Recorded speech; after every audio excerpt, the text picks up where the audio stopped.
প্রিয় দর্শক, ঈদ মোবারক।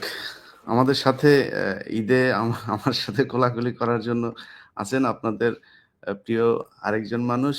দাদা, ঈদ মোবারক। ঈদ মোবারক। ঈদ মোবারক ইলিয়াস। ঈদ মোবারক দাদা। কিন্তু সমস্যা হচ্ছে, এই যে ঈদের ভেতরে সেনাবাহিনীর লোকজন শুনলাম বাধা দিচ্ছে। তারা আপনার এখানে এই ইয়েটা ভাঙার জন্য বুলডোজার ঢুকাতে চাচ্ছে, সেটা ঢুকাতে দিচ্ছে না। আপনার কাছে এই বিষয়ে আপনি এই পুরো বিষয়টি আপনি দেখভাল করছেন। তো আপনার কাছে কি জানাচ্ছে সেখানে যারা উপস্থিত আছে তারা? না, প্রথমত সেনাবাহিনীকে ডাকা হয়নি। সেনাবাহিনী ইন এইড টু সিভিল পাওয়ার মোতায়েন আছে। তার মানে সিভিল পাওয়ার যখন সেনাবাহিনীকে ডাকবে তখন সেনাবাহিনী আসবে। তো সেনাবাহিনীকে বাংলাদেশ সরকার আহ্বান জানায়নি, স্বরাষ্ট্র মন্ত্রণালয় আহ্বান জানায়নি, প্রফেসর ইউনূস আহ্বান জানায়নি। সেনাবাহিনী আসছে ওয়াকারের নির্দেশে। হুম। ওয়াকার দেখাতে চায় যে সে তার বোনের সম্পদ রক্ষা করার জন্য তার সেনাকে নিয়োগ করছেন। এইটা রাষ্ট্রদ্রোহিতা।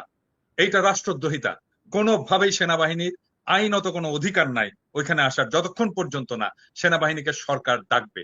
সেনাবাহিনী মোতায়েন হয়েছে ইন এইড টু সিভিল পাওয়ার একটা আইনের অধীনে।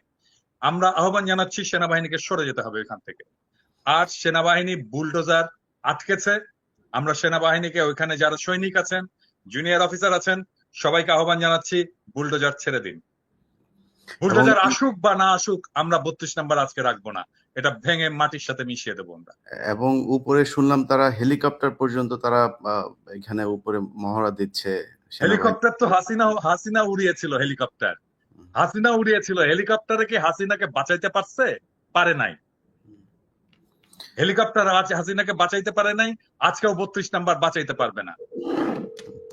আমরা 32 নম্বরের সর্বশেষ অবস্থাটা একটু জানার চেষ্টা করব। তার আগে কিছু জিনিস দাদা আপনার কাছে জেনে নেই যে এ, একটু ঢুকতে বলেন না তাড়াতাড়ি।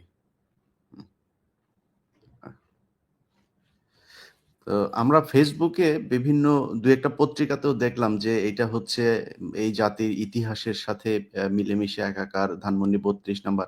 আপনি ইতিহাস নিয়ে আপনি বেশ কয়েকটি বই লিখেছেন, আপনি গবেষণা করেন। মানে 32 নাম্বারের আসল ইতিহাসটা দাদা কি বলেন তো? না, আমি ওই ইতিহাসে যেতে চাই না। মানে বিষয়টা হচ্ছে যে বিপ্লব বিজয়ের একটা স্মারক থাকতে হয়। আমরা একটা স্মারক অর্জন করেছি, শেখ মুজিবের মূর্তি। আমরা সেটা ভেঙেছি এবং ফ্যাসিবাদের যে আতুর ঘর ধানমন্ডি 32 নাম্বার, সেটাকেও আমরা রাখবো না। ফরাসি বিপ্লবে বাস্তিল দুর্গ ভেঙে ফেলা হয়েছে। আমরা এই 24-এর বিপ্লবে ধানমন্ডি 32 নাম্বার আমরা গুড়িয়ে দেব।